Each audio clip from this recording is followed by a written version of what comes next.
What's up, everyone, and welcome to That Game Rules, my subpar retro podcast in glorious Technicolor where available. I'm your host, Scuba Steve. I got a pretty big show for you today. We're talking about Kirby's Adventure for the NES. You heard the music off the top. I love getting back to that NES 8-bit music. They crank so many sounds out of that tiny little machine. So again, we're talking Kirby's Adventure. Thanks for listening to the show. What are we? Every week here, we pick a game, but not just a game. We rip the box open on that game, throw it in the trash because I was a dumb kid who threw all my boxes out back in the day. And then we take this game, we break it down, but not only that, because we're going to go back in time. We're going to talk movies, shows, toys, a bunch of other junky nerd stuff just around the same time period as this game. And then we're going to get into the game itself. We'll go over all the characters, levels, tons and tons of power-ups and enemies in this particular game. And you know I love power-ups. We're going to talk that, and then we're going to give this game some awards. We'll talk comments and reviews, slap a rating on this thing, call it a day, put another one in the books here at That Game Rules. Again, thanks for listening. If you want to get a hold of me, go ahead and shoot me an email, thatgamerules@gmail.com. And a bunch of all your other normal stuff, your Facebook, your YouTube. I'm out there somewhere. You guys are on the internet. You know how it works. What have I been up to recently? It's just been a busy summer. I've been playing Kirby's Adventure. I had to play a little of the OG Kirby's Dream Land on the Gameboy just to get a feel for this guy and where it started out. Other than that, still playing some Mario Kart, some Donkey Kong. Still waiting for new Donkey Kong to come out. Other than games, I guess as far as what I've been watching, I just finished Season 3 of Squid Game. I'm a fan of that show. I liked all those seasons, and no spoilers, but I think they're bringing in some, or at least a new season, maybe like an American Squid Game. And we'll see how that turns out. I'm a fan of a lot of the Korean stuff on Netflix and a lot of these shows and stuff coming out of Korea.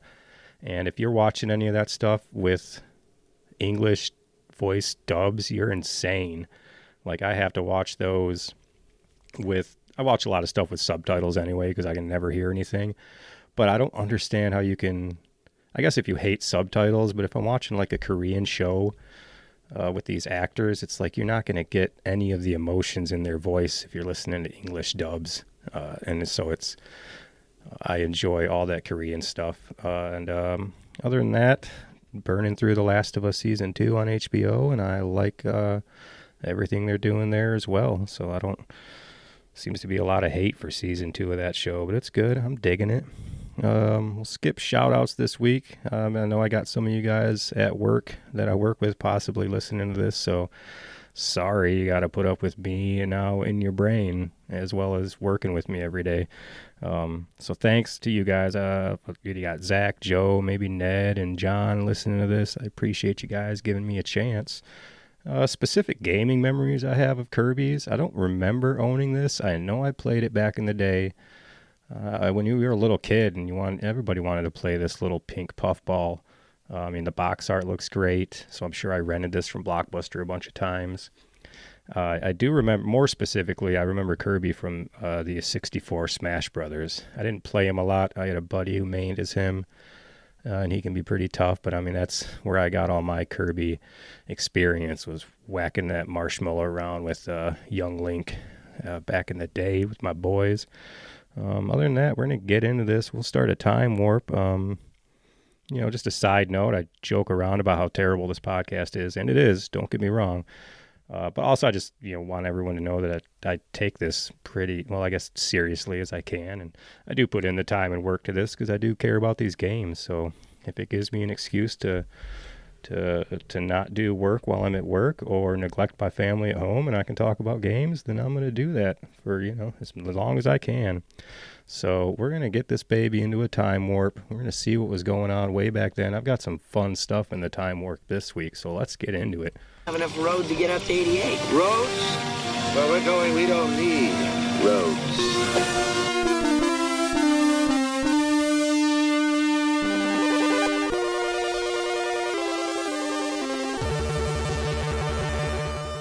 And welcome back to 1993, the late 1900s as it was. And we're talking beautiful, big, pink old Kirby here. And what else was going on? I mean, this was a late NES game for sure as far as 1993. You had Super Nintendo. You had a lot of other things going on at that point when they released Kirby. And it shows in this game. This game packs a punch. There is a lot in this game for a Nintendo game, but we'll get to that because we're talking 1993. Today's Time Warp brought to you by a little game back in the day. There's going to be some of you out there that hear this and you're going to remember it. It was called Crossfire, and when they made commercials back then of games or toys in general, as a kid, you were always just so jealous of these commercials because you'd see a Micro Machine commercial and it's like these kids are playing on like an actual excavation site with like Micro Machines, or just any of the other ways they made commercials look like nothing in real life. And in this case, it's a board game. You got these two kids. You're like feels like an industrial factory type setting with flames in the background. These two kids come swooping in on hoverboards with their sunglasses and their jackets. And this game consisted of, it was just like a plastic, kind of arena type of game. It had like walls along the side, and you'd release this kind of spinny top thing into the middle, and then each person on each side had like a gun trigger with like ball bearings, and you tried to shoot this little spinny thing. And the commercial made it look a lot more intense than it was, and this commercial has lived in my head rent free for I guess 30 plus years now, so I'm going to share it with you guys. Take this. It's the ultimate challenge, Crossfire! Crossfire! You get caught up in the crossfire! Crossfire! Crossfire! Crossfire! You'll get caught up in it! Oh, and if you're upset, if you remember that and that's stuck in your head now, I've got another clip down the road here from this Time Warp that may push that one out and stick another one in your head for the next month to rattle around. So shout out to Crossfire, my fake sponsor, real product, probably worth a bunch of money on eBay. Again, those commercials, there was no CGI back then, so they would make these crazy sets and crazy costumes just for one tiny little thing, tiny little toy. And of course at the bottom and tiny little writing is the fact that none of the toy actually does any of the stuff that you're seeing or that we're talking about, and those kind of things. So shout out. I've got tons of commercials in my head that I'm going to share with you guys as we keep going on this That Game Rules road. We're talking movies, 1993. My biggest specific memory still to this day, Jurassic Park. Obviously a great movie, great awards. Back then it was in the theater for, I swear, like over a year. There was no like movies in a theater for 4 weeks and then you got it out on digital. It was like they would just keep it in the theater, making money. So with this one, Jurassic Park, I specifically remember pre-ordering the VHS from Blockbuster, which again was like by my house, and I walked up there because they didn't open until 10 a.m. I think I was up there 9 a.m. It's not like there was anyone else there waiting for their release of Jurassic Park on VHS, but I was waiting. They came and turned the keys to open that door. I got my Jurassic Park copy and then just burned that thing out, and I swear, week after week. Shout out Jurassic Park, of course. I'd love to maybe rank all those movies someday in a bonus episode. I did just see the, I guess, 7th one. So moving on, we got Coneheads, another Chris Farley vehicle there, Dan Aykroyd, bunch of Coneheads eating toilet paper, based on the old SNL skit. Catch that one. But definitely above that, as far as a comedy gold in my repertoire, is Robin Hood Men in Tights. Again, you got a young Dave Chappelle in there. You got a self-proclaimed only English accent Robin Hood to grace the screen yet, with Carrie Hughes. Is that how you pronounce his name? The old Princess Bride, Doctor, whatever in the Saw movies. But that one I'll watch over and over again. I think they used to air that on Comedy Central like 10 o'clock in the morning, those Saturdays kind of thing. So I've seen that movie 1,000 times. And then we're getting a shout out here because I'm digging into these movies, and I love me some B horror movies. 1993, if you've ever seen it, Leprechaun, with starring a very young Jennifer Aniston. And I mean, the first Leprechaun, I guess, was probably semi-serious as far as a horror movie, and they were releasing tons of those in the 80s and 90s. But man, those movies went off the rail in like the best way possible, like Fast and Furious style. Like there may actually be like a Leprechaun in space movie. I'm not sure. They did Jason in space, Jason X, but there's definitely for sure a Leprechaun in the Hood movie. I think it was like Leprechaun 5, and he just goes to the hood and is just messing with gangs, and it is so stupid, and I love stupid B horror movies. So watch out for those. TV shows, well, I got a couple of ones when I was like a kid here. We've got Legends of the Hidden Temple, if I ever mentioned that, on Nickelodeon. That was just a sweet one to watch because it was so like a physical, almost like a video game at the end of the show. They did like this maze labyrinth. You'd have to grab an idol and maybe a wall would fall down, and then there'd be like someone you'd have to avoid, or like they catch you, your partner would go in, you have to climb vines. I mean, it was really cool. So it was definitely like one of those games as a kid you always wanted to be on that. And I think it was like Nick Arcade was that other one. We'll talk about that someday. Also out was the Sonic the Hedgehog cartoon.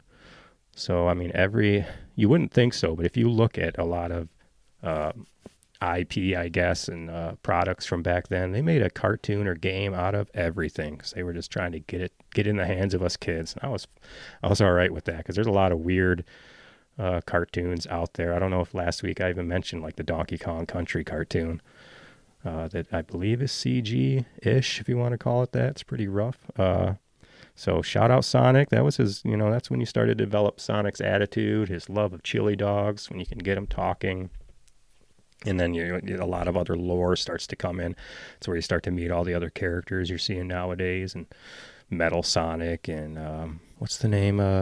What's the girl's name? The pink one. I just had it in my head. She's going to be in the next movie, I think.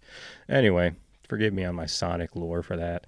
But definitely a TV show I saw back in the day. And it's weird because this TV show spans many like years, many generations of people, because I've seen this TV show as much as my kids have seen it. So I'm assuming you've seen it. I'm assuming your kids have seen it. I'm assuming if you're 20, 30, 40, or you're in elementary school, you've seen the show. I was just going to play a clip of it, but I'm going to play the whole 30 seconds. Hope I don't get sued, and let this rattle around your brain. Welcome back to 1993. Bill Nye the Science Guy. Bill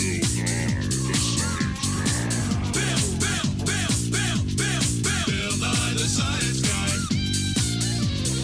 Science rules. Bill Nye the Science Guy. Inertia is a property of matter.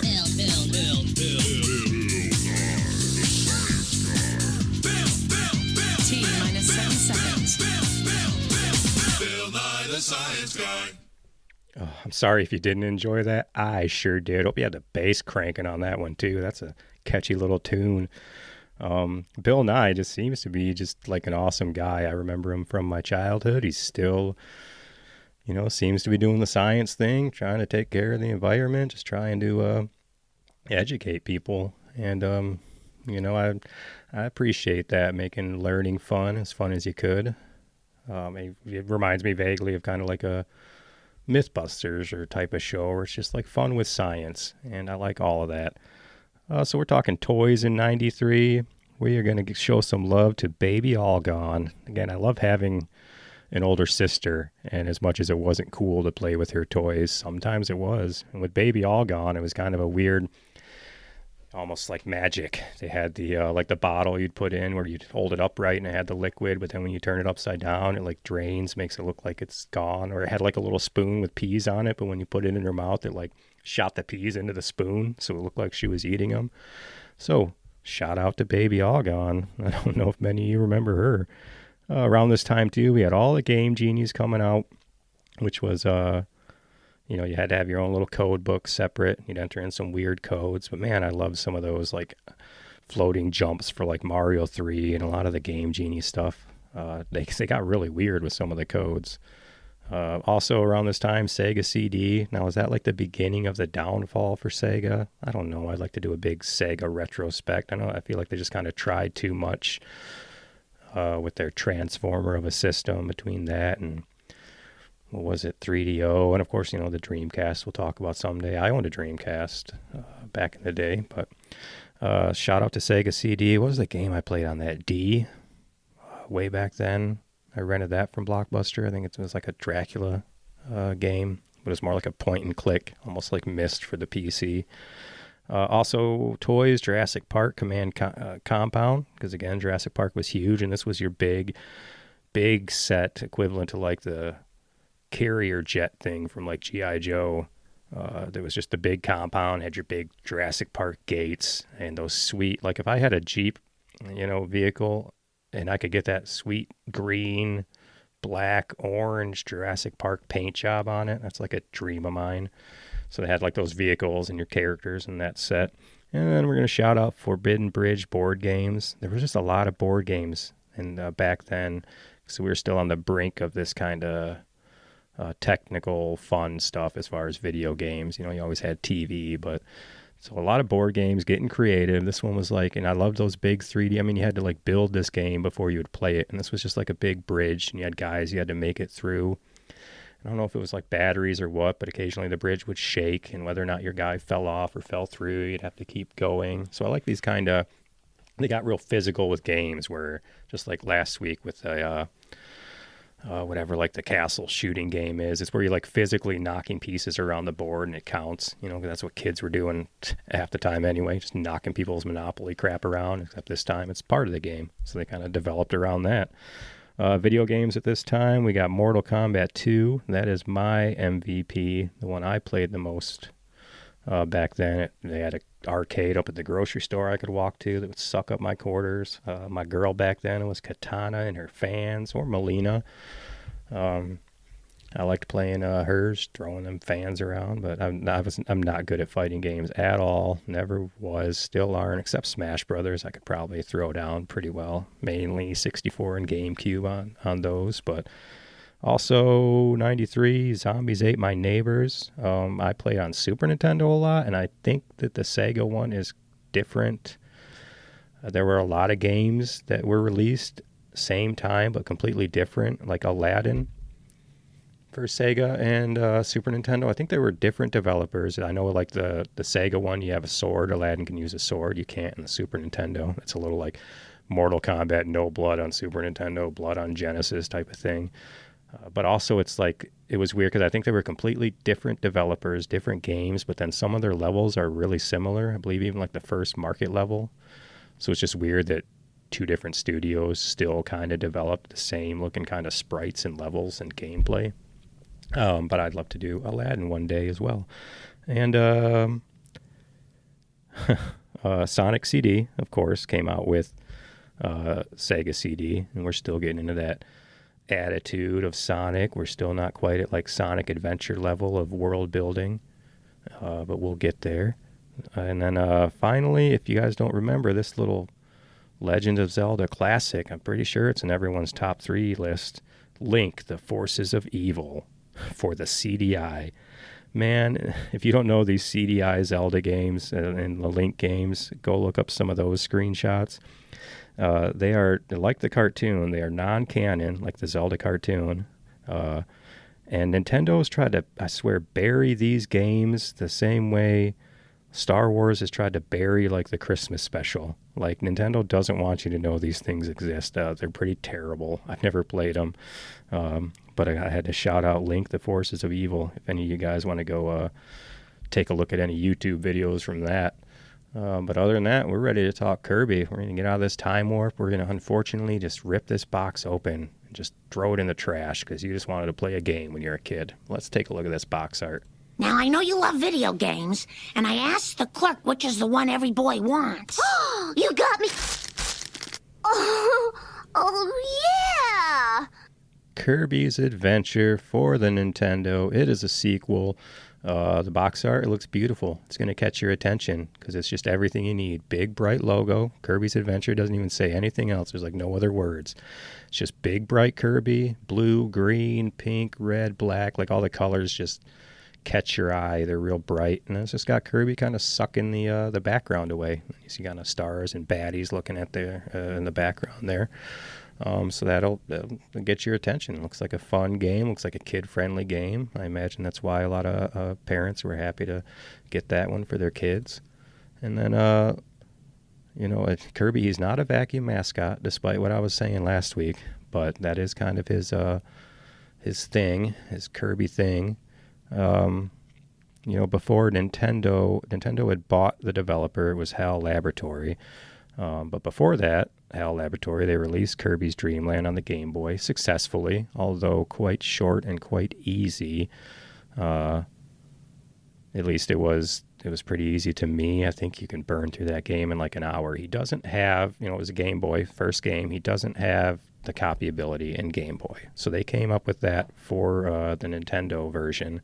So just in Game Boy, he would just suck up guys and spit them out, or turn into your puff in the air and shoot out a star.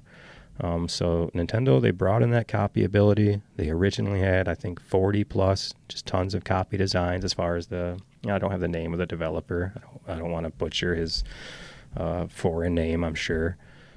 But they went from 40 to 25 in abilities. They wanted this game to be fun, but easy for younger kids to enjoy, but they wanted to have they essentially wanted it to be, easy and hard. So both kind of your hardcore gamers, not many back then, but that they could enjoy this game. They may have got a lot of complaints about Kirby's Dream Land being too easy, but you wouldn't get that complaint from, like a 5 or 6 year old playing it. They would just be having fun. So they wanted the game to be for everybody. I read that the developer almost took out Flight as far as making it too easy, as far as Kirby flying. And they kind of worked around that as far as the screen size. When you play this game, it's got a big menu at the bottom. Kind of limits the vertical Kirby can do in any given level. Kind of keeps Kirby smaller and kind of keeps the level smaller on your screen. And Kirby also was always going to be pink, apparently, because he first released on Game Boy, no color, obviously. So then when they went to NES, the developer made him pink, I guess to the surprise of everyone else around. But in his mind, Kirby was always pink. So there you go, the birth of Kirby. The manual looks sweet. It's got, again, another 4-page story of what happens. So if you really want to know lore of games, you're not going to get it. Even what happens at the end of the game we'll go over doesn't really happen in game as it does in the little story you can read. And then it's got good breakdowns of your controllers, good breakdowns, a little level, pointing where all the levels are. This game, and as far as move-wise, this might be the most moves I've ever seen out of the NES controller. As far as what Kirby can do, he has a lot of moves in his wheelhouse there with just your D-pad and your A and B button. So we'll go over those in a minute. And then other than that, it's going to go over, because there's just tons. You got your items, you've got mini games in this game as well, and then your levels themselves. And in this case, they're, instead of worlds, they're called, because they can go wherever. In this case, they're levels with stages, as opposed to worlds with levels, or however you want to put it. And again, at the end of this baby, you've got a sweet little 2-page memo sheet for you to take all your notes and codes and whatever you want to back there. Couple of little fun little things I found about Kirby as far as the levels themselves have a backward acronym. So if you took the first letter of every level and then spit it around backwards, it would spell out Roy G. Biv, which is the color spectrum for a rainbow. Red, orange, yellow, green, blue, indigo, violet. So, I mean, that had to have been on purpose, as far as rainbows and Kirby being a colorful guy and stuff. So, this game had the most storage of any official NES game pack, and that's being at the end of the system. As far as how much they put onto this cart, it is, I guess, the officially biggest Nintendo game in the Nintendo library. So if we're going to talk moves, I'll kind of rattle them off real quick, because you've got, your left, right, down, up, your directional pad and your A and your B. So you got your regular movement moves, but also, your usual down to duck. In this case, you can tap up, and that's where he, turns into a poof ball and starts floating. From there, you can keep tapping up, or you can switch to A as far as his little like flutter to flap his wings to kind of keep him up. In this case, with the D-pad, you also double tap forward or backward, and that's what makes you run. So you're not holding a button, you're doing a double tap. You got your B button that sucks in enemies, and while they're sucked in, then you press down to swallow them to copy their power. Or you can shoot enemies back out by pressing B, or you can shoot stars with pressing B if you're floating. And or if you have a power, then B is your star power. And then other things like select button will shoot, it'll drop your power if you're trying to pick up another one. There's certain things when swimming too. I think A makes you swim faster. There's also like when you're in the water, it becomes like a little water spout instead. So there's so many different moves, whether you're in the air, on the ground, in the water.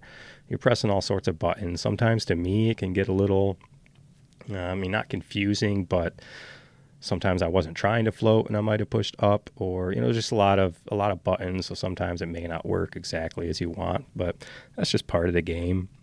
And as far as I was saying, like with the screen, you've got your basic, life meter. You got your lives itself. You got a little health meter.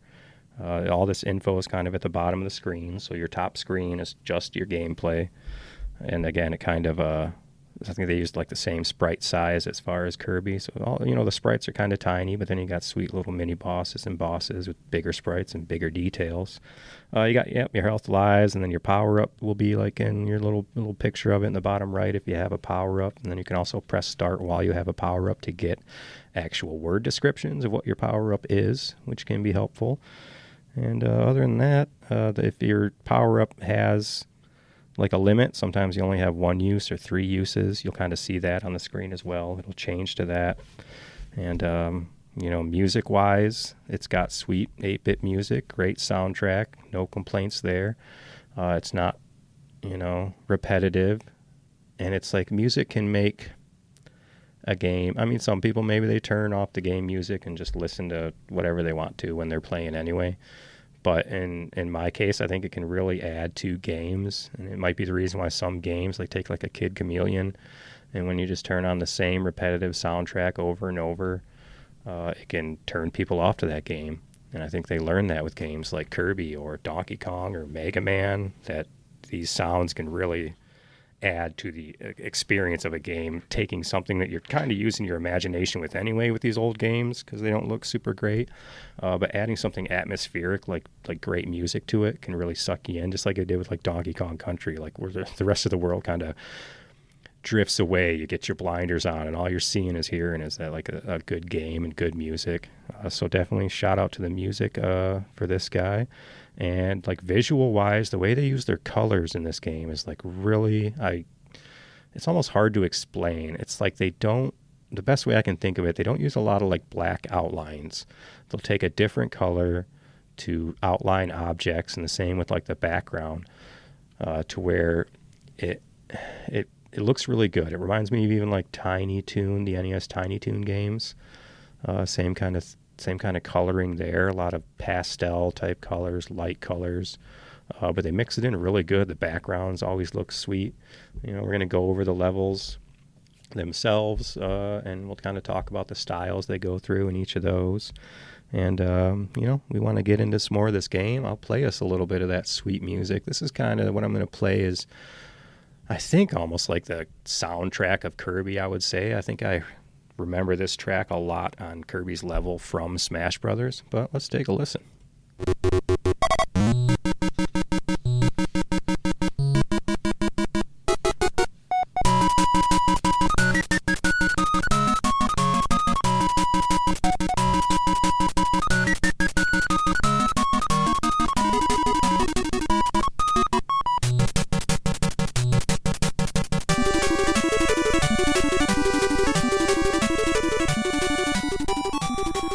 Some nice music, man. That gets you pumped up.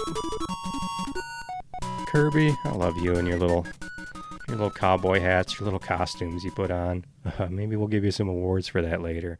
All right, we're talking straight game chat now. What does this game like to play? Who are the characters? Well, we've got Kirby, obviously.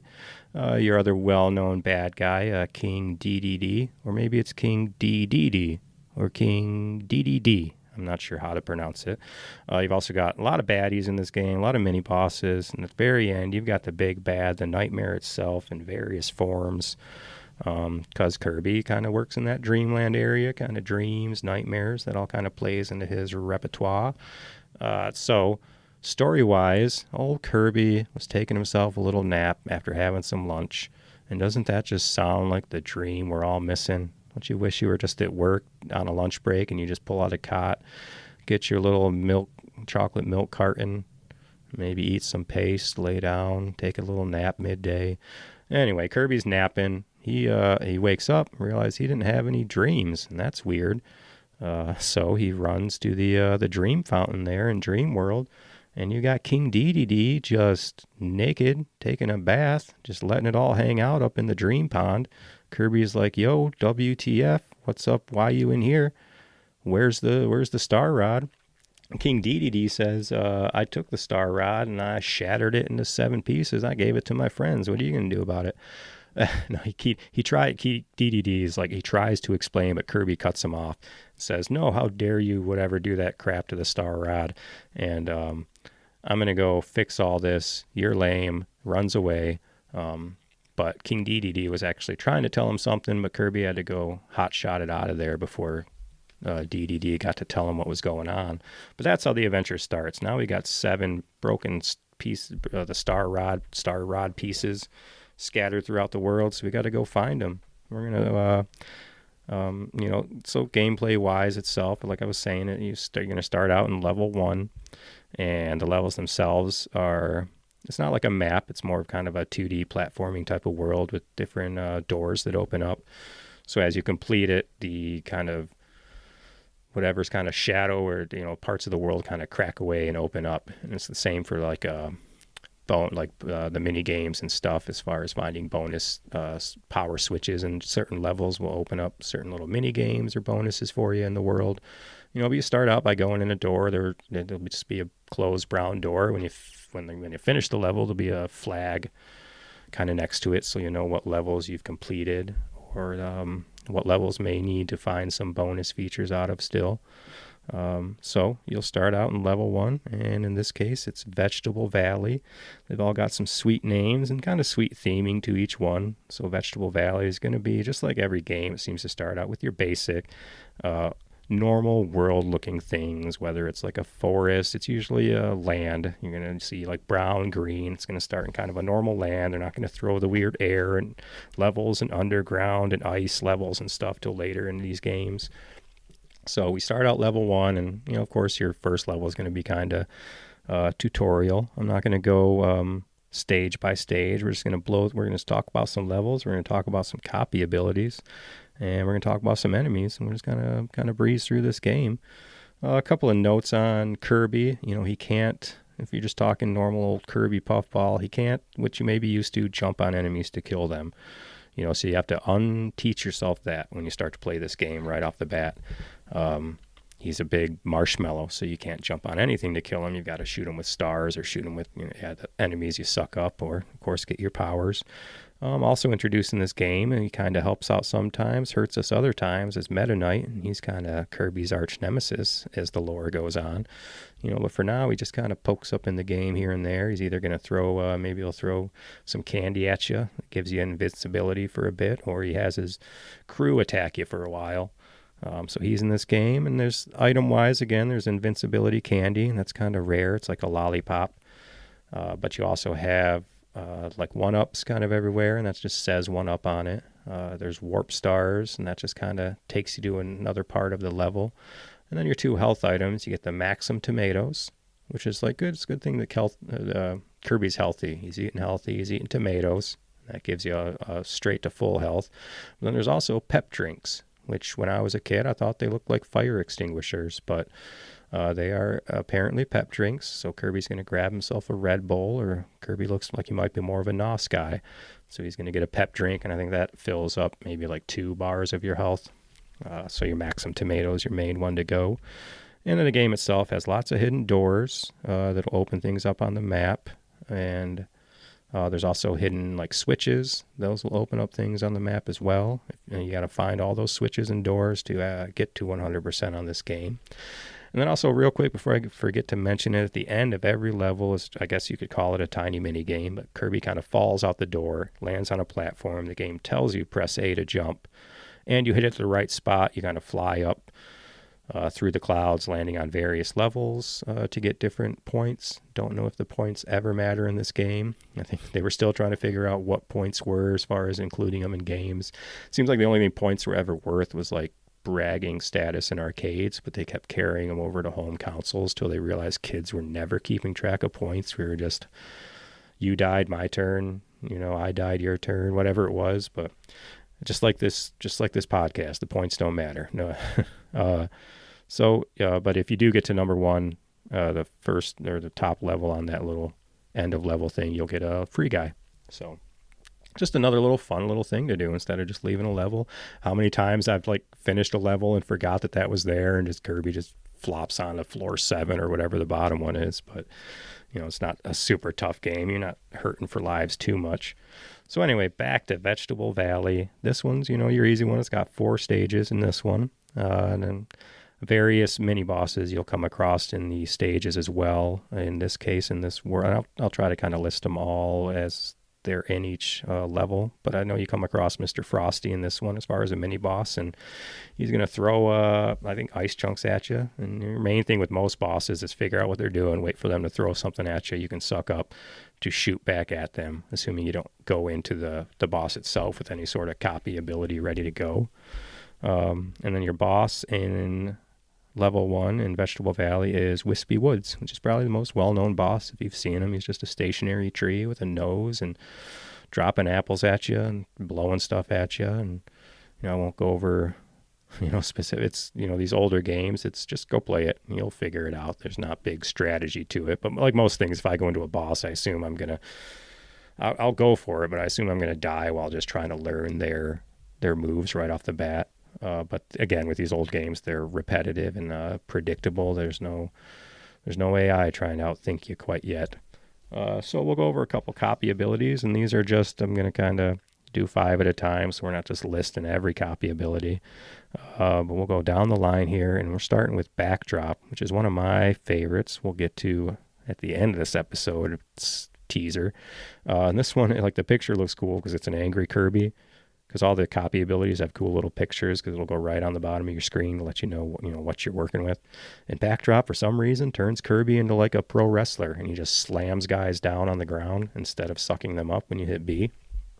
But still kills them, but still one guy at a time. So moving on from there, we've got Fire.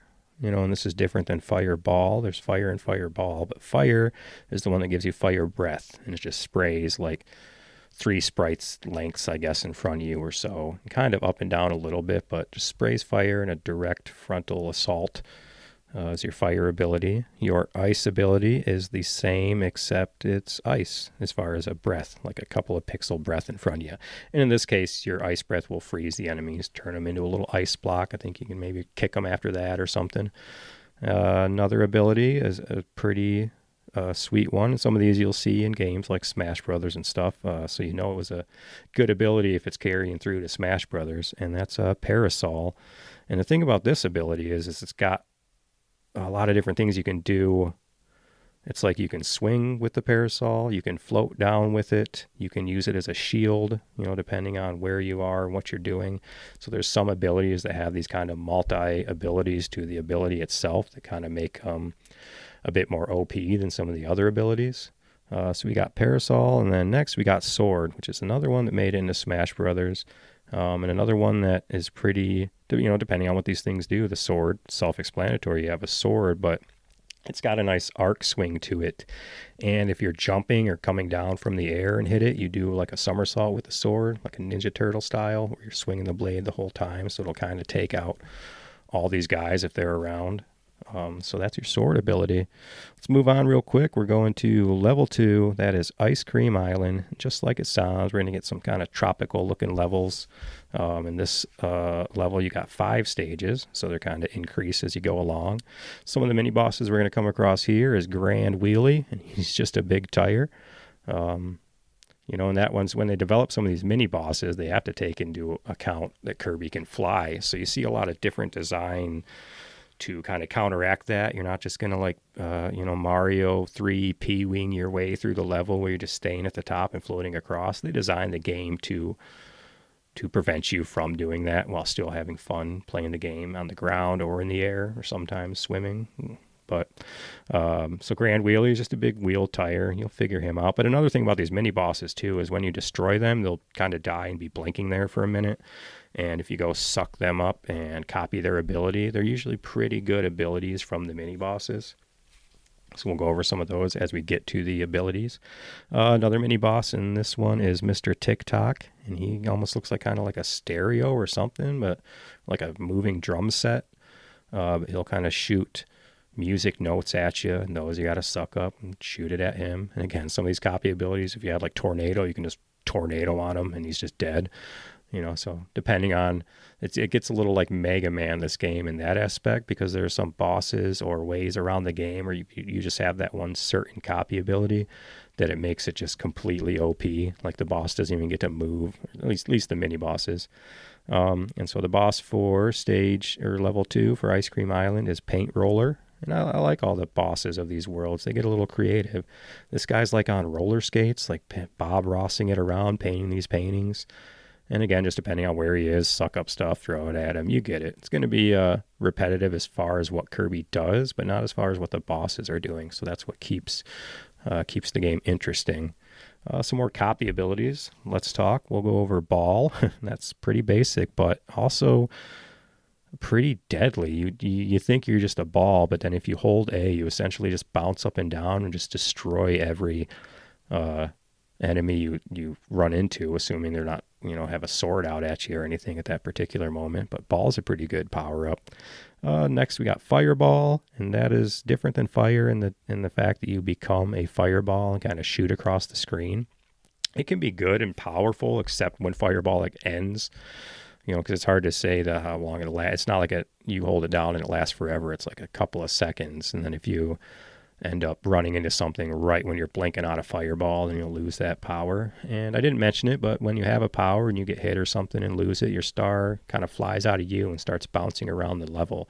So you do have a couple of seconds if you're going to try and go re-get that copy ability and suck it up again. So it gives you that chance. Another ability, we got Laser, and that's just like Kirby with a gun. And who doesn't? That's a big laser gun. So it just kind of shoots a beam, but the beam will bounce off of like angles on the ground. So if it's got like a 45-degree angle and you hit the beam, it's going to then go shoot straight up. And they make it so that'll like hit enemies and certain things. So it's almost obvious when you should have beam, the way the level looks, because it's got all these angles. You should be shooting all these enemies. And a lot of times it's almost like the game, if it's almost like obvious, like here's just a random enemy with a power, and it's almost like take this power, you're going to want it on the next part of the level, is kind of how they give it to you sometimes. And sometimes not. Sometimes you get a power, you want to hold it onto it for the whole level, and it's tough because it may not be designed for that part of the level, but you want it for just that last part to get a bonus or something like that. So there's a lot of mix-up stuff like that in this game. Next power is Sleep. And I'm not sure, that's a power I don't think you want. It just naps you for a couple of seconds. You become vulnerable to everything. So watch out for those napping guys. You'll see them. They're sleeping. Don't go to sleep. And then we got Throw, which is another sweet one. It's just like the Wrestler, except instead of just slamming them, doing the backdrop over top of you, you pick them up and throw them just completely off the board, I think. So again, just mixing it up. You won't suck up enemies. You'll just throw them. But I think you can throw them at enemies and it'll hurt the other ones as well. So more sweet power-ups. Let's talk the next level. Let's talk level 3. That's Butter Building.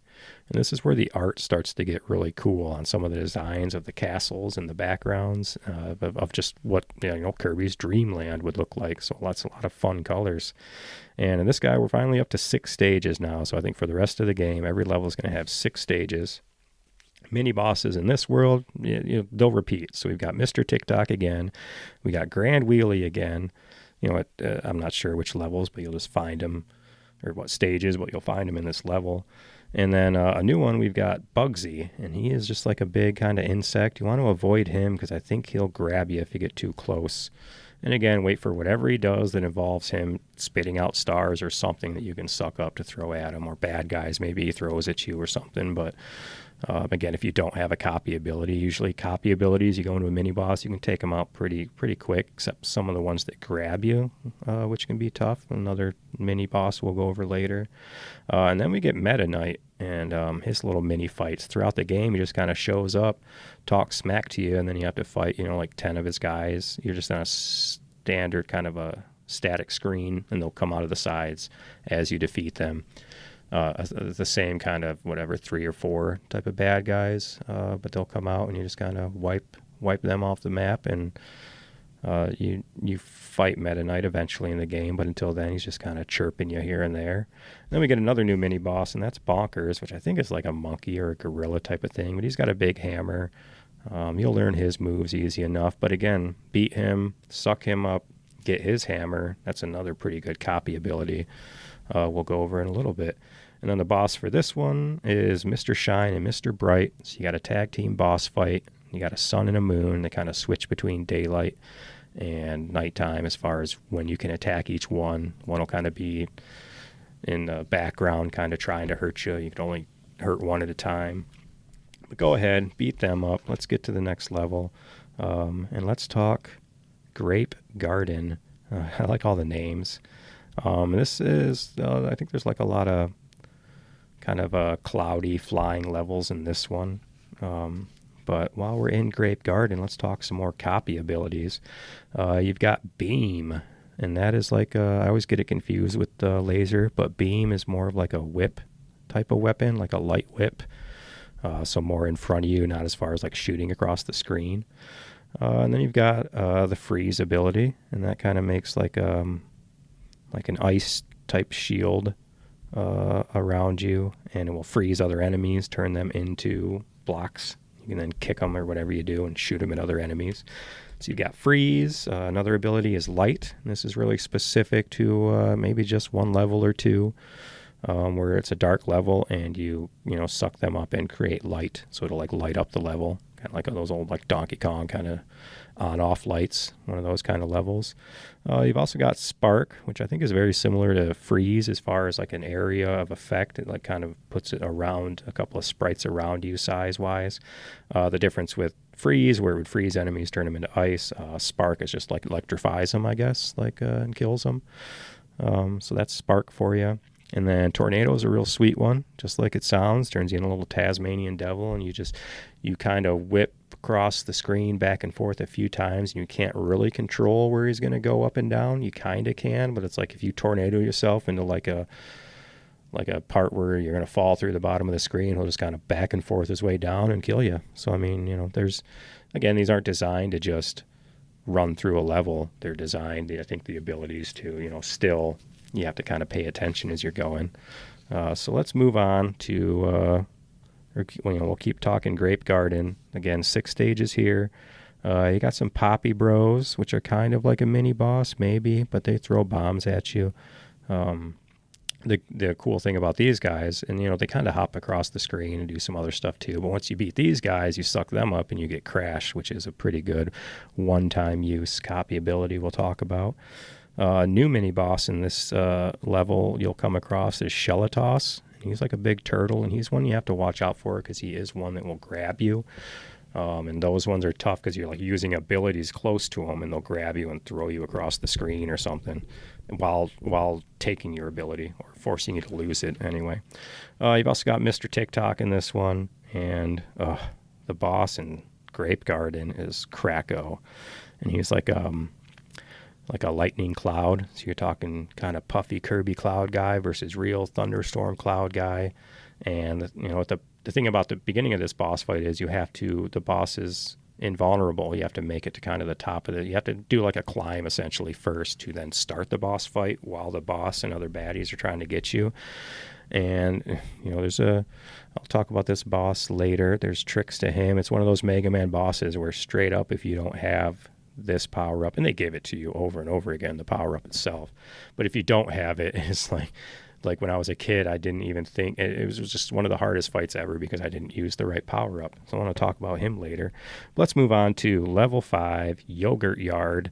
Not the best name, I guess. But again, another sweet level, sweet art, more concepts throwing at you. Again, with 6 stages. Mini boss wise, you're going to have Bonkers somewhere. You're going to have another Meta Knight fight in the mix. And then your final new boss is a Fire Lion. And just like it sounds, he spits fire at you, but he also just kind of grabs you if you get too close. And then he's like a big fire kitty cat, but he'll just grab you and just like show his butt to the screen, which I feel is like comparable to like how cats are in real life. And they're just constantly like shoving their butts in your face when you're sleeping or something. Get off me, cat. So anyway, we're at Yogurt Yard. Boss is Heavy Mole, and that's again a fight that if you have certain powers, last time I played this, I had Tornado. And this is where, like, underground, you have to kind of follow the level left to right as he's going, as he's tunneling underground and you're trying to attack him. Otherwise, if you get caught too far to the left, it'll kill you if he keeps going to the right. But again, I like they keep shaking up the fights. In this case, it's a moving fight where you're moving to the right as you're fighting. Let's go over some more copy abilities. Crash is the one where you suck in like the big bomb mini bosses. You get Crash. And that's a one-time use, and essentially Kirby shoots all over the screen and you'll wipe out every bad guy on the screen. So it's a one-time use for Crash. And I recommend just using it. Chances are if you try to save it, you're going to get hit and lose it. So if there's a couple enemies, just use it unless you're specifically saving it for a tough bonus type level you're trying to get to. Another copy ability is Hammer. We talked about that one. And the thing about Hammer is, besides being a strong like sword, you swing it, and then when you're in the air, you swing it, you do a 360 around. But it also, you use the hammer to access certain parts of levels. So you'll need the hammer to 100% the game at some point to find like bonus switches and stuff. You'll see kind of obvious, that looks like it would take a hammer. Kind of like the Link, however it looks. When you see something, you're like, I need that. A hammer would do something to that. So you would do that, and it opens up, other parts of the level. The next one is Mike. You get that one from killing, for sure, at least the mini boss, Mr. TikTok, the music one. And you get Mike as in microphone. And you get 3 uses for this, and it's again a screen clearing, enemy killing use. So you get 3 of those. But what's kind of cute and neat is that there's 3 different animations. So like the first one is you'll see Kirby blow out a megaphone and everyone dies. And then the second one is like a radio desk microphone. And the third one is like a stage microphone, like a comedian or musician would use. And he just screams into it and wipes the screen. So Mike is again another like OP one. After that, we got Star Rod. That's just for the last level of the game, so we'll get to that at the end boss. And then, man, UFO, that one's sweet. That just essentially turns you into a different video game character. You get UFO, and now you can statically move up, down, left, right on the screen, flying in a UFO without having to do like your flutter float to stay up.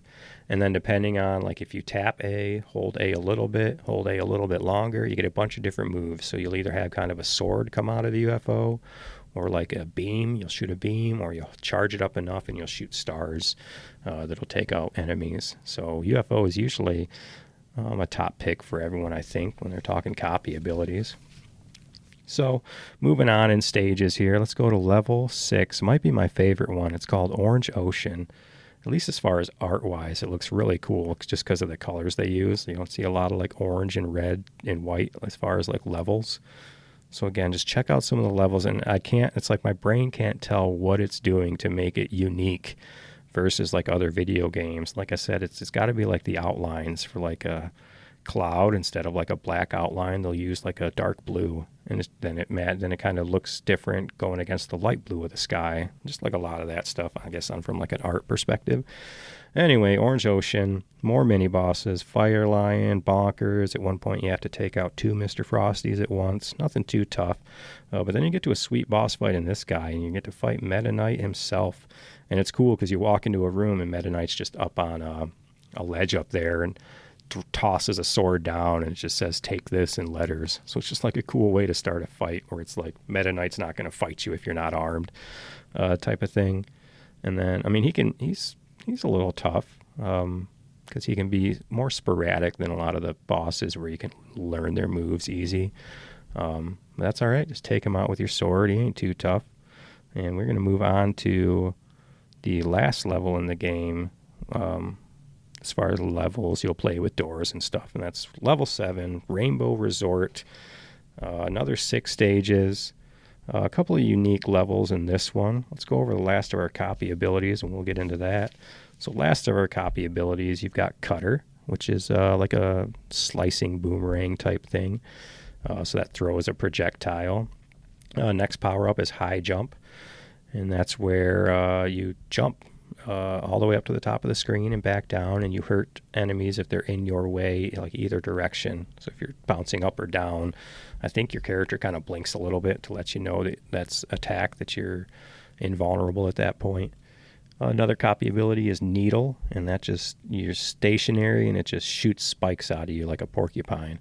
So that, I find that to be useful in like vertical levels where you have bosses or enemies walking off ledges falling onto you essentially. So you can just needle and just stand there and they'll just fall on you and die. Next ability is Stone, and that's where when you're floating, you hit it and you turn in. That's another Smash Brother ability.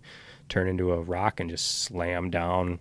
You fall when you're in rock mode like frickin' Simon does in Castlevania when he's walking off of stairs just straight to the bottom. Last ability I have out of our 25 is Wheel, and that is usually what you get from tires. But that can be pretty OP too. It just turns you into a tire, and depending on the stage you're on, you just rip right across the entire stage. You can also change directions while still in tire form to do like a left and right thing. So those are all your abilities, some better than others, but we'll talk, about maybe my favorite later. Back to stage 7, Rainbow Resort, your last one. So the unique levels here, it's got like a Mega Man style level where you have to fight all the bosses in a row. And it's pretty easy because I think, I think you get Crash first if you beat like the bomb guys. So then you can use Crash on Mr. TikTok and get his mic, and then you can use your mic on the next 2 until you get Hammer, and then you just beat the rest of them with Hammer. So you get all these boss abilities at the same time you're fighting the mini bosses. Another unique world is the last one. It's almost like a special little memory send-off. It's like not a tough level, but it's like the level itself is entirely in black and white, and you're kind of revisiting all these past levels you've been to on your way up to the top of this tower to get to the fountain and find King DDD. So it's just kind of neat. They throw that in for you, like it almost like, hey, you're towards the end here. You remember all this, almost like a scrapbook of your game you're playing there on the last level. So World 7, of course, the last boss, King DDD, he was pretty easy. He's easy in the fact, he does a bunch of stuff, but he does like the 5 or 6 things repetitively. Maybe it's just because you now have like more of the screen because for the main boss fight, it just kind of opens it up for you. So his tells are a lot easier to see what he's about to do. You're either going to kind of duck under him when he does this kind of weird floaty thing. You're going to avoid him when he tries to suck you up. But it's like he's going to do the same thing. He hammers down and a star will shoot out, or he'll jump down and a star will shoot out, and you just need to suck up the stars and hit him with it. And then you beat the game. You think you did everything you need to you reform the star rod, and it doesn't really tell you in game as it does like in the story, like in the manual, is that you defeat King DDD, and he's like, hey, I was trying to stop this nightmare thing too, so I broke up the star rod and gave it to my friends to go hide everything. So it's like, what? Spoiler alert. King DDD's been working with you this whole time, trying to stop the nightmare, also wondering why all the dreams have gone away. So again, he was trying to hide the star rod from the bad guys, but you, Kirby, just couldn't listen. You had to go run out there and be a hero. No, you're all right, Kirby. You did it. So now you have the star rod, and you need to go fight the real bad guy, who is the nightmare himself. King DDD helps you out, helps you get up to this nightmare level, where you fight the last boss, and they're pretty cool. So it's in 2 phases. You've got Nightmare Orb, and you've got your Star Rod now. And the way Nightmare Orb plays, like it's like a timed level. It's just a big black mean looking orb you got to fight. Timed level in the fact that you're moving left to right, and if you don't beat them by the time you essentially hit the ground, then you have to start over. And the level itself plays like almost like a Galaga type of like 1943, those kind of games where you're just shooting. And in this case, it's left to right, so you're moving up and down to avoid what he's shooting while shooting at him. So there's no like tapping to float or anything. You just up and down, left and right to avoid what he's throwing at you while trying to take out his health before you hit the bottom of the level. But then after that, it gets a little tougher. He turns into Nightmare Vampire. And then he's going to be attacking you with a bunch of his dark stars while kind of opening up his cloak here and there. And you'll see like a shiny purple when he opens up his cloak. And that's like the one time he'll kind of take damage as you hit him. But I mean, really, he's not too tough either. Just a lot of stuff to, again, he has 5 or 6 things he does and repeats. But other than that, you get some pretty sweet credits. You beat the nightmare. You brought dreams back. This game is over. Everyone's happy. Everyone's dreaming. Everyone's taking their lunch snaps that I'm jealous of. So you did it. You beat the Kirby. You beat DDD. No, you beat the nightmare. You won. It's okay. So after this game, it does open up for you after you beat it. Like a versus mode that lets you kind of fight all the bosses again if you want to. It lets you play all the mini games if you want to. So it gives you all those options. I didn't go over the mini games. Let's do that real quick. There's just 3 of them. So as you open, it's fun. It's just like a fun addition to kind of shake things up a little bit and give you a chance at some free guys. So the first mini game, and again, it'll just be a door. It'll either have, I think they'll have a little icon over it on what it is. But you've got Quick Draw Kirby. That's just like it sounds, where you're trying to tap the button and fire, in a quick draw thing. The best part about this mini game is Kirby's got a cute little cowboy hat on. And then another mini game is Egg Catcher, and you have to catch eggs while not eating bombs that DDD's throwing at you. So you'll hold A and let go of it when a bomb comes, so his mouth closed, and then hold him again when the eggs come, so they open. And then my personal favorite, Crane Fever, because I am still an addict to frickin' crane machines. Like, ask my kids, we're always at the crane machines. And now that they've gotten popular and have these crazy Sega crane machines in some of these arcades I go to, like I'm a sucker for them. But I'm not bad at them. So I like Crane Fever, and then, like I said, it's a crane game where you're pretty much guaranteed your 1-up if you get your little Kirby. But if you're greedy like me and you go for the fat Kirby, that's like 2 1-ups. I'm always going for him with any wiggles and falls because he's a fatty. So again, you got those mini games. The other couple of doors you can open up on every level is a museum, and that's just a door you can go in, and they'll have an enemy or 2 that you can essentially just get a free power anytime.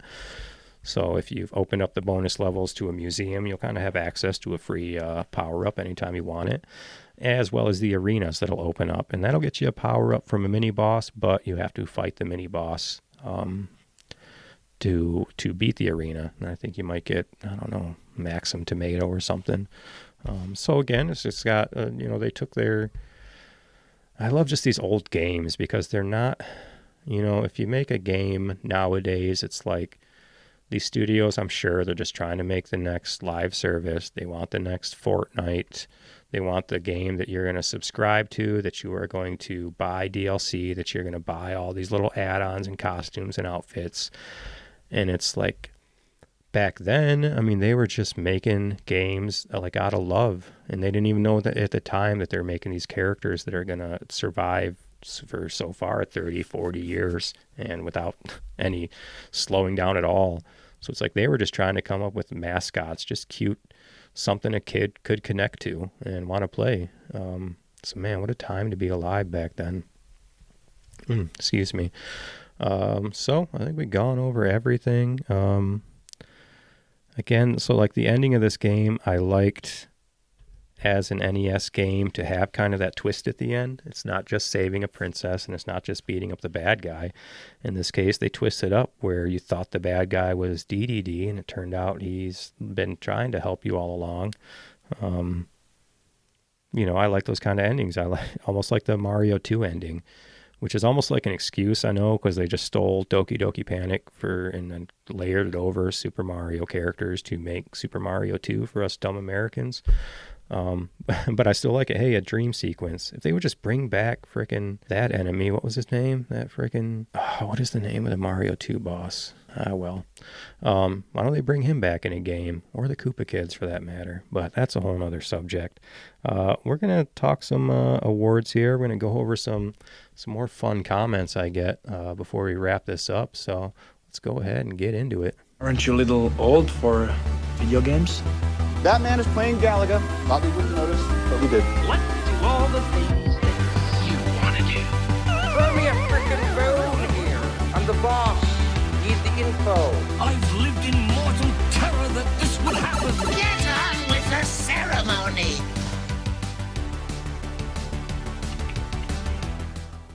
All right, we are going to talk some comments, reviews. We're going to talk some awards.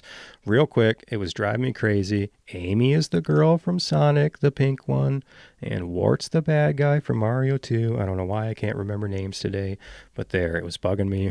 Hopefully it's not bugging you too much. So I've got a couple of comments and reviews I'm going to go over. We got Carter James here, says, this is unfortunately the only Kirby game that I've played, but it's amazing and one of the most nostalgic Nintendo games to me. Kirby has more abilities in this game than Mario did at the time this game came out. My favorite ability and attacks that Kirby has in this game are the laser and freeze attacks. Some of them aren't too good since Spark and Needle are the exact same ability.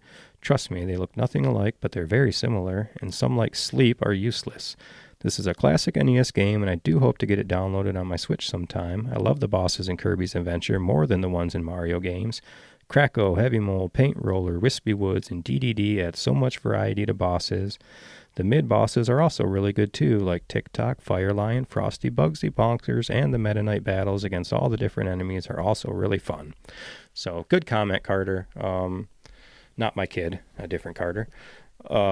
But he sounds kind of young in his review too. But I like that. He knows all his bosses' names. And again, there's just some sort of differences between a game like this and like a Mario. And it's like, again, I'm like Mario fanboy till the day I die. But it's like some of these, you get Mega Man, you get Kirby as far as their abilities. And then it's always just kind of Mario and his Fire Flower as far as like back then. But that is what it is. He's gotten a lot more powers in games like Wonder and Odyssey for sure. Another comment here. So this comment concerned me. Well, first when I looked at I think I got pulled these off of Google reviews. It had a 3 out of 5 stars, this game or something. And I think some of these reviews had to do with it because this was a 1-star review from Kelly. Oh, Kelly, listen to this review.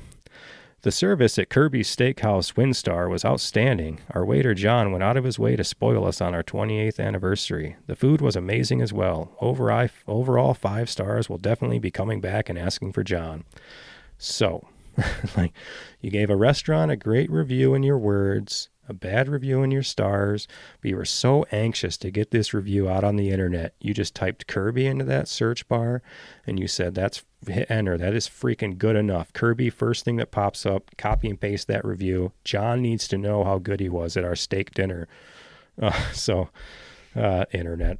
I found a couple of other reviews that had nothing to do with Kirby's Adventure. So poor Kirby getting flack out there on the review world. But I like this comment from Skithero. Says, actually, I am just 11, but there is some kind of connection with me and classic games. I can proudly say right now as an 11-year-old that this game is awesome, with a smiley face emoji. So thanks, man, that you're 11, playing Kirby, playing classic games.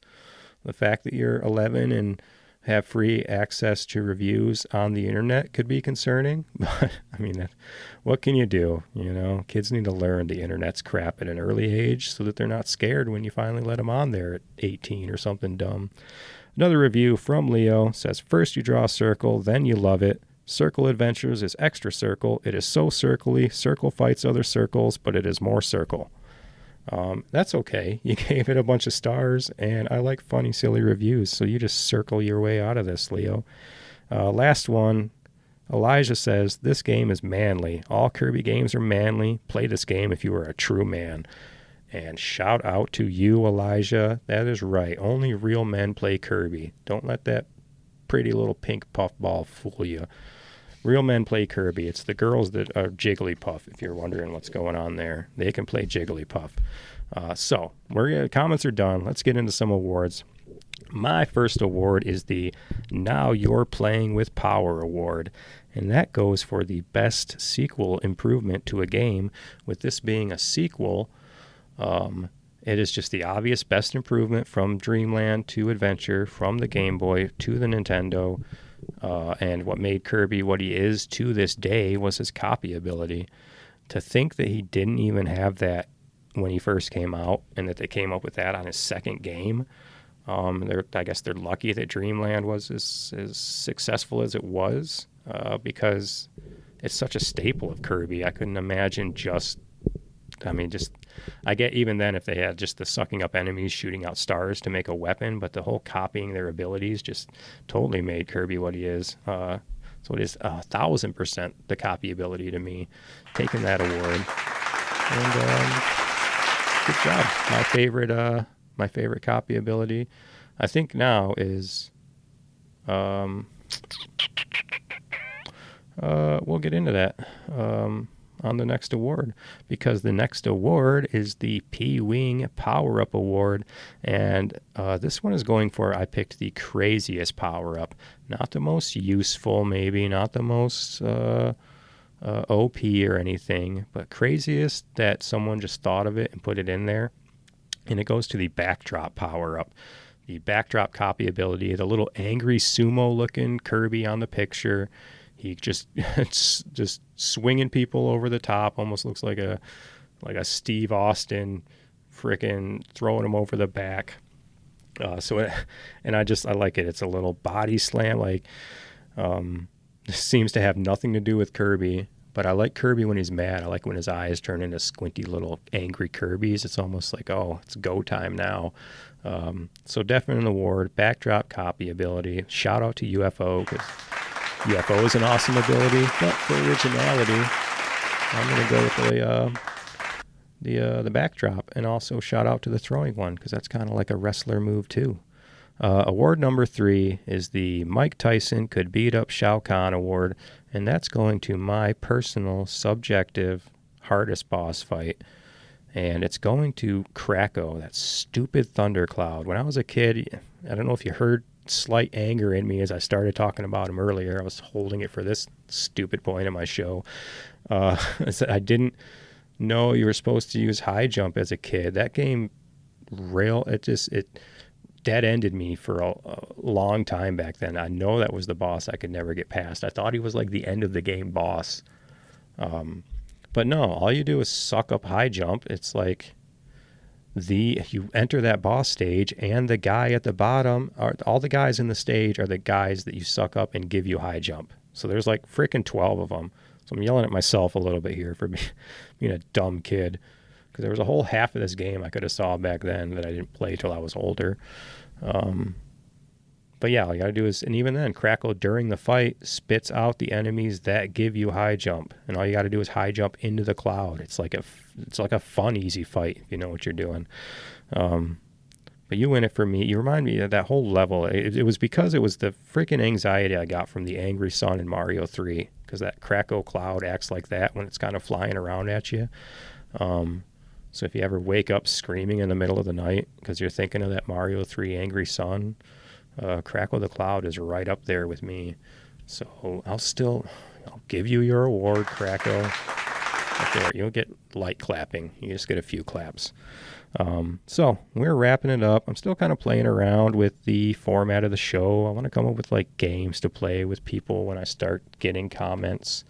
I was coming up with just stuff to think. In this case, I was thinking, what if we played like a genre swap, or what would a Kirby look like as like a horror game, like as like a Resident Evil 7? Or I was thinking, like, what would this game look like if you swapped Kirby out with Mario? And I was like, well, that'd probably be a lot tougher if you couldn't copy abilities that make that game pretty tough. So I'm just kind of running around in my head how to keep the show interesting, and eventually when I start hearing from some of you guys to get your comments to read on that, I think it'd be fun just to hear what you guys say. So we're going to switch it up still. I mean, today I'm going to go with like a numbers ranking this time. So we'll kind of see where this game falls. In my own number rankings, we'll go out of 10. I picked 4 categories, and I'm starting with gameplay because I think that's the most important, is are you having fun in this game? And for me, I gave Kirby an 8 out of 10 there.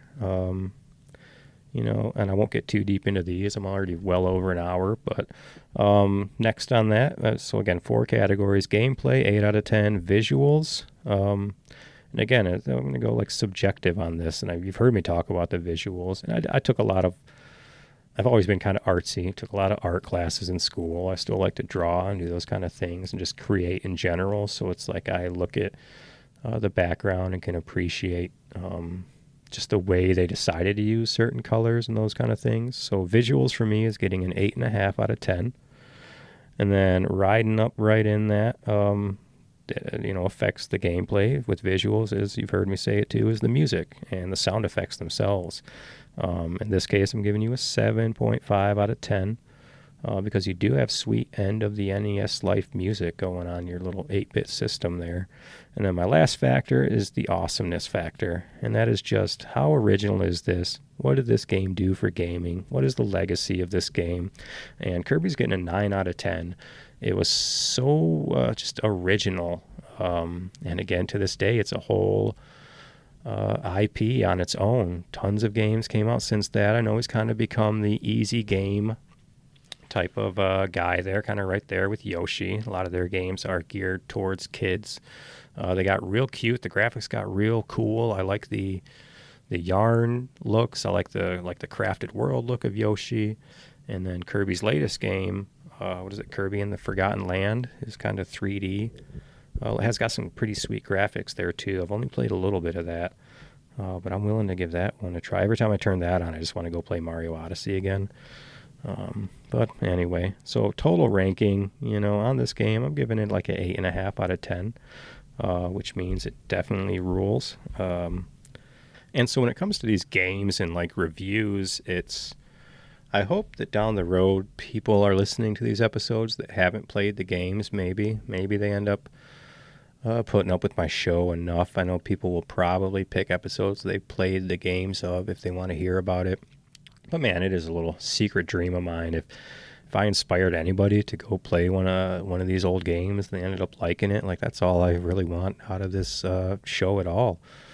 It's just kind of spread the love of video games. I wish I could open like a mobile retro video game museum type of thing where I could just for free go to like parks or schools or something to kind of educate kids, adults on just the legacy of video games, what they kind of really do for people, how they can help people emotionally, how they can be somebody's friend when they don't have anyone else. And it's good that they've grown mainstream and that people don't just think they're just a dorky thing now.